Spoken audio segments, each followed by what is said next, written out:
আমাদের রংপুর মেট্রোপলিটন এলাকার সম্মানিত নাগরিকবৃন্দের নিরাপত্তা অতন্ত্র প্রহরী, আমাদের রংপুর মেট্রোপলিটন পুলিশ ডিবি আজ হারাগাছ থানাধীন মিনাজ বাজার বান্দেরপাড় এলাকা থেকে আমাদের একটি চৌকস টিম 4 জন ব্যক্তিকে গ্রেফতার করেন।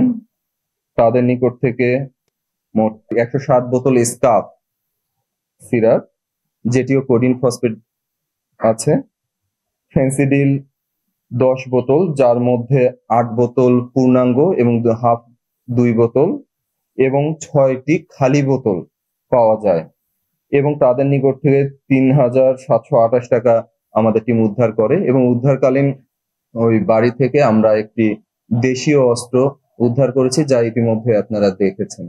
উত্তরাঞ্চলের স্বনামধন্য nursing college Rangpur community nursing college শিক্ষাবর্ষ 2024 ও 2025-এর জন্য 3টি বিশেষ কোর্সে ভর্তি চলছে। ভর্তির জন্য যোগাযোগ করুন www.rcncbd.com অথবা কল করুন 01708907294। Rangpur community nursing college. তো আপনাদের সকলের সহযোগিতা কামনা করছি। আসলে আমরা যে 4 জনকে গ্রেফতার করেছি তাদেরকে একই জায়গায় একই সাথে পেয়েছিলাম এবং হাতে নাতে গ্রেফতার করেছি।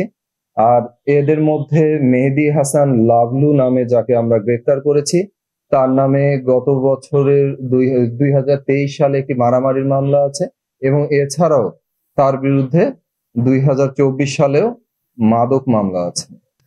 আমাদের জানা মতো আমরা একজনকে পেয়েছিলাম, আমাদের মনে হচ্ছিল যে সে কিশোর। পরবর্তীতে তাকে আমরা জিজ্ঞাসাবাদ করি, তার বয়স 18 বছরের অধিক বলে জানা যায় এবং তার জন্ম সনদও আমরা পর্যালোচনা করেছি।